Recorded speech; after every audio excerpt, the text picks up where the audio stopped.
Meron po tayong i-update po sa inyo guys. Magtatanong po tayo sa ating kaibigan ngayon tungkol po ito sa The Big One, no?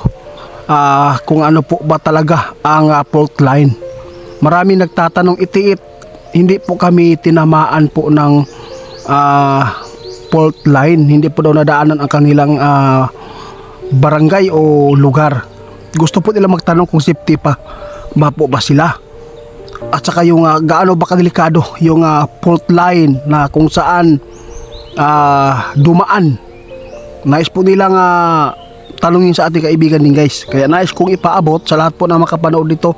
Kung ano man po ang mapapaabot ng ating kaibigan, kung meron silang kaalaman dito, kung safety po ba ang mga tao sa walang fault line na dumaan sa kanilang lugar, doon sa kanilang tirahan. Kaya naparito tayo para po itanong. Kaibigan, si Linyo po ang nandito guys.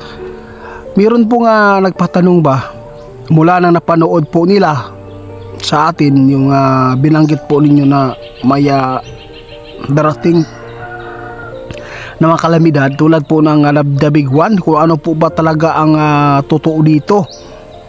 Kasi marami nagsasabi na itanong daw sa inyo kung safety ba yung mga lugar na ito dahil po ay wala po daw fault line.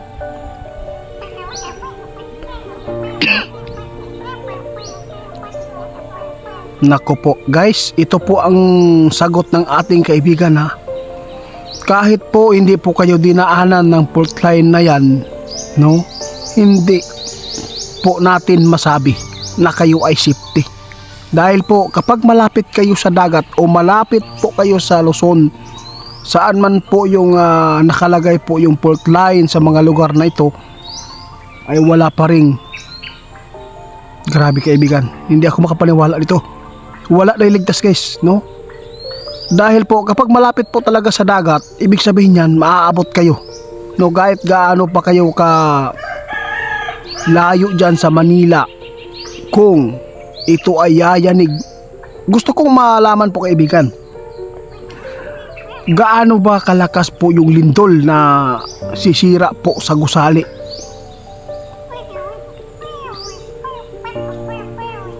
Pakinggan nyo guys, ingon si kaibigan yung The Big One, pwede yan aabot ng 7.2. Malakas na po yan dito sa ating bansa yan.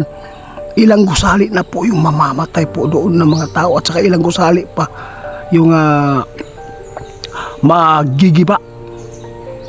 Naku po kaibigan, maraming bahay, building po yung matutudas dito.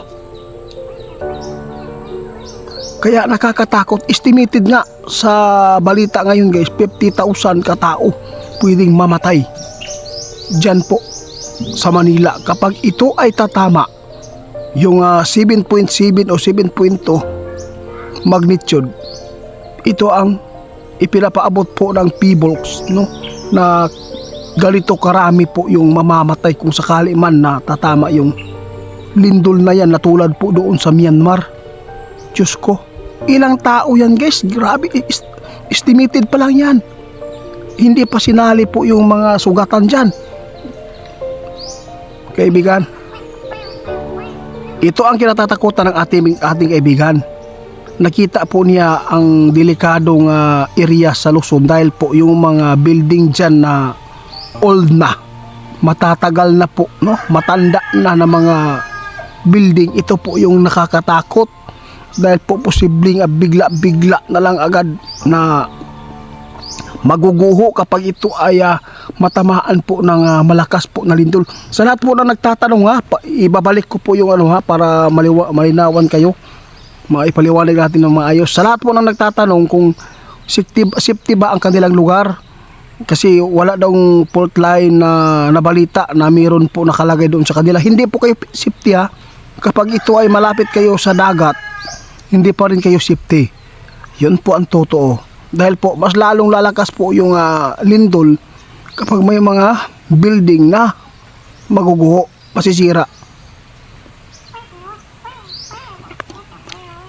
Ito ang sabi ng ating kaibigan, kahit pa po dinaanan kayo ng fault line yung lugar ninyo, sa totoo lang guys, hindi po daw natin masabi na kayo ay lahat mauubos yung nakatira dyan. Hindi. Meron pong mga tao na pwede pong madaganan. O pantay-pantay lang po dito guys ha. Hindi po lahat ng lugar porket walang fault line, safety ka na, hindi. Meron din pong tinamaan ng fault line, safety sila. Hindi po natin yan ano po ha. Dapat po talaga mapanood po niyo itong video. Kaya dapat po ito lang po ang ating maipaabot sa inyo tungkol po dyan kung anong gagawin po ninyo, kung bakit po ipinapaabot din po natin ito para ma-safety ang inyong mga buhay. Kaibigan, ano po ba ang maganda po nilang gawin? Pag sinabi po daw ng P-Blocks, maniwala kayo. Pag sinabi ng P-Blocks, gibain mo yan, yung building na yan, para walang madaganan kapag ito ay mangyari yung lindol. Maggawa kayo ng bahay na ground lang. Walang story. Yun. Gawin po ninyo yan kung ikakabuti ha. Huwag mong sayangin ang gastos. Yung ginastos mo dyan na ilang milyon. Kung buhay man ang inyong pamilya ang nakataya dyan, ito po ang tandaan natin na ipinapaabot ng ating kaibigan noon, na ipaabot na po ito na mangyayari po talaga yung lugar na mayroong wawasakin. Yung Myanmar nangyari doon po sa magbansa, inulaan ito. Ngayon mayroong nagpatanong, kaya gusto po nating titingnan ulit. Sa totoo lang kaibigan, di ba itong sign na to, maraming nag-react sa atin. Bakit po? Ba't walang dito, walang lindol? Na sinabi man ninyo na mainit ang panahon. Pasalamat kayo, yun po ang totoo. Di ba kaibigan?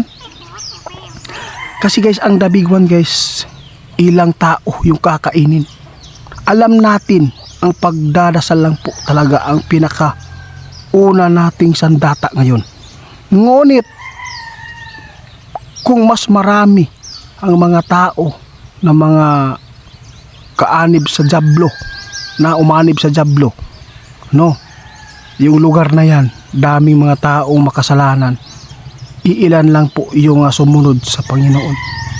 Wala pa rin guys, no, gigibain pa rin yan. Maraming nagsasabi kaibigan, walang imposible sa Diyos kung manalig. Totoo yan. Mas marami man yung gumawa ng kasamaan, madadamay pa rin yung tirahan mo doon. Yun po ang paabot ng ating kaibigan noon pa ito guys, no? Kaibigan, saan po ba talaga ang pinakadelikadong lugar talaga? Balikan natin, be.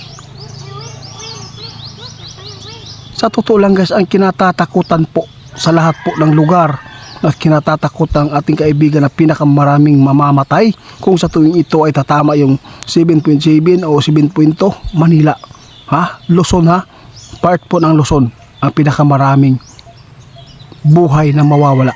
Kaya sana mag-ingat kayo. Hindi pa ito pananakot, sinasagot lang po namin yung mga katanungan po ninyo na gusto niyo malaman. Kaya salamat po sa inyong mga pagsuporta sa amin. Ngayon guys, makipag-usap pa rin tayo kay kaibigan tungkol po sa kaguluhan po ng ating bansa ngayon.